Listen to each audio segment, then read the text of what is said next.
Hello everyone, I hope everyone is doing well. So हमारा आज का वीडियो बेस्ड है कि आप एयर होस्टेस और कैबिन क्रू कैसे बन सकते हैं, आप इस जॉब में कैसे अप्लाई कर सकते हैं। जब भी आप फ्लाई करते हैं तो आप एयर होस्टेस और कैबिन क्रू को देखते हैं तो हर लड़का और लड़की का मन होता है काश मैं भी इसकी तरह एयर होस्टेस और कैबिन क्रू बन सकता और बन सकती। तो मैं आपको आज बता दूं कि एयर होस्टेस बनना बहुत इजी है। बस कुछ रिक्वायरमेंट्स होती हैं, कुछ नॉर्म्स होते हैं जिनको फुलफिल आपको करना होता है। तो आज हम सबसे पहले बात करते हैं एयर होस्टेस जॉब में अप्लाई करने के लिए आपको क्या क्या रिक्वायरमेंट्स होती हैं। सबसे पहली रिक्वायरमेंट है क्वालिफिकेशन। आपको इस जॉब के लिए अप्लाई करने के लिए कम से कम 12th होना जरूरी है, या फिर अगर आप अंडर ग्रेजुएट हैं तब भी आप इस जॉब में अप्लाई कर सकते हैं, तब भी आप एलिजिबल हैं। काफी लोग ऐसा कहते हैं कि आपको ग्रेजुएट होना जरूरी है, आप एयर होस्टेस जॉब में जा रहे हैं, आप कैबिन क्रू जॉब में जा रहे हैं तो आपका ग्रेजुएशन कंप्लीट होना चाहिए, लेकिन ऐसा बिल्कुल भी नहीं है। काफी एयरलाइंस और कंपनीज ऐसी हैं जिनको सिर्फ 12th की ही रिक्वायरमेंट होती है, उसके बाद भी आप अपनी स्टडी को कंटिन्यू कर सकते हैं। आप डिस्टेंस लर्निंग से अपना ग्रेजुएशन भी कंप्लीट कर सकते हैं। तो कम से कम आपकी क्वालिफिकेशन 12th होनी चाहिए। सेकंड पॉइंट पे हम बात करते हैं आपकी हाइट और वेट। अगर आप गर्ल हैं, आप एयर होस्टेस जॉब के लिए अप्लाई कर रहे हैं तो आपकी हाइट कम से कम 157 सेंटीमीटर होनी चाहिए, और अगर आप मेल हैं, आप कैबिन क्रू जॉब के लिए अप्लाई करना चाहते हैं तो एक मेल की हाइट कम से कम 170 सेंटीमीटर होनी चाहिए। हर एयरलाइन और कंपनी की एक BMI होती है जिसे बॉडी मास इंडेक्स कहा जाता है। सो हाइट के अकॉर्डिंग ही आपका वेट कैलकुलेट किया जाता है। अगर आपकी हाइट 157 है तो आपका 52 और 55 अराउंड वेट होना चाहिए और आप इस जॉब के लिए एलिजिबल हैं। हाइट के बाद होता है एज क्राइटेरिया।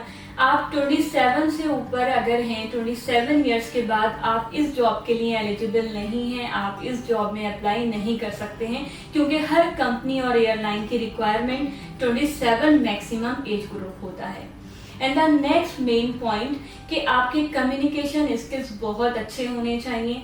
हमारे पास काफ़ी स्टूडेंट्स के कॉमन क्वेश्चंस आते हैं कि मुझे इंग्लिश नहीं आती है तो क्या मैं मैम इस जॉब के लिए एलिजिबल हूँ, मैं एयर होस्टेस बन सकती हूँ या मैं कैबिन क्रू बन सकता हूँ। तो इसका आंसर हमेशा मेरा नो है। अगर आपके कम्युनिकेशन स्किल्स वीक हैं तो आपको उन पे बहुत अच्छे से काम करना पड़ेगा, आपको अपनी इंग्लिश बहुत अच्छी करनी पड़ेगी, तभी आप इस जॉब के लिए एलिजिबल हैं। क्योंकि कोई भी कंपनी या एयरलाइन हिंदी में इंटरव्यू नहीं लेता है, हमेशा इंटरव्यू सिर्फ इंग्लिश में ही लिया जाता है। तो सबसे पहली जो रिक्वायरमेंट होती है वो आपकी कम्युनिकेशन स्किल्स की होती है। सो आपके वो बहुत अच्छे होने चाहिए, तभी आप इस जॉब में फिट हो सकते हैं। हमारा नेक्स्ट पॉइंट है इस जॉब के लिए सिर्फ अनमैरिड पर्सन ही अप्लाई कर सकते हैं, क्योंकि हर एयरलाइन के कुछ नॉर्म्स होते हैं। जब अभी आप इस जॉब में अप्लाई करेंगे और आपका इंटरव्यू क्लियर हो जाता है, आप जब भी ज्वाइनिंग के लिए जाते हैं तो आपके और कंपनी के बीच में एक बॉन्ड साइन होता है, जो किसी कंपनी का 1 ईयर होता है, किसी का 2 और 3 ईयर होता है, हर कंपनी का डिफरेंट होता है। तो उस बॉन्ड में आपको साइन करना होता है कि जब तक ये बॉन्ड पीरियड है तब तक आप अपनी मैरिज प्लान नहीं कर सकते हैं। उसके बाद ऐसा नहीं है कि इसमें मैरिड पर्सन काम नहीं करते हैं, बट जब भी आप इस जॉब में अप्लाई करेंगे तो इसमें मैरिड अप्लाई नहीं कर सकते। उसके कुछ सालों के बाद आप अपनी मैरिज प्लान कर सकते हैं। अब नेक्स्ट पॉइंट पे बात करते हैं मेडिकल की। आप फिजिकली फिट होने चाहिए। जब भी आपका ज्वाइनिंग प्रोसेस होता है, आप सक्सेसफुली अपना इंटरव्यू क्रैक कर लेते हैं, आपका एक ज्वाइनिंग प्रोसेस होता है लास्ट में, देन कंपनी एक मेडिकल करवाती है। उस मेडिकल में आप कंप्लीटली फिजिकली फिट होना चाहिए। आपका आई साइट भी चेक होता है, उसकी भी रिपोर्ट आपको सबमिट करनी होती है कि आपकी आई साइट परफेक्ट है, आपको स्पेक्ट अलाउड नहीं होते हैं। सो आपका मेडिकल राउंड बहुत इंपॉर्टेंट होता है, अपने आप को फिट रखना पड़ता है। उसके बाद कंपनी एनुअली या फिर 2 इयर्स में बीच में आपका मेडिकल भी करवाती है और उसकी रिपोर्ट आपको इन बिटवीन सबमिट भी करनी पड़ती है कि आपको इन जॉब के दौरान या फिर 1 साल के बाद और 2 साल के बाद कुछ भी फिजिकली कोई प्रॉब्लम तो नहीं है, आप कंप्लीटली फिट हैं या नहीं फ्लाई करने के लिए, तो आपको वो मेडिकल रिपोर्ट भी सबमिट करनी होती है।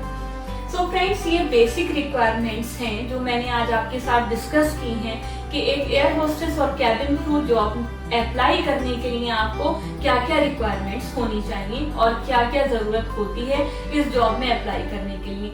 सो ये बहुत बेसिक पॉइंट्स हैं, इसमें अगर हमें डीपली बात करनी है, डिस्कशन करना है, तो मैं आपको एक नेक्स्ट वीडियो भी अपनी जल्दी से जल्दी अपलोड करूंगी। उस नेक्स्ट वीडियो में मैं आपको डीपली बताऊंगी कि एयर होस्टेस की क्या जॉब रिस्पॉन्सिबिलिटीज होती हैं, कैसे आपको इंटरव्यू क्रैक करना होता है, कितने राउंड्स उस इंटरव्यू में होते हैं, वो सब हम नेक्स्ट वीडियो में डिस्कस करेंगे। आज मैंने आपको सिर्फ और सिर्फ रिक्वायरमेंट्स बताई हैं कि आप एयर होस्टेस बनने के लिए क्या आपकी रिक्वायरमेंट्स होनी चाहिए और आपको क्या क्या फुलफिल करनी चाहिए। सो रहिए मेरे साथ, नेक्स्ट वीडियो में हम जल्दी मिलते हैं। Thank you so much, bye bye.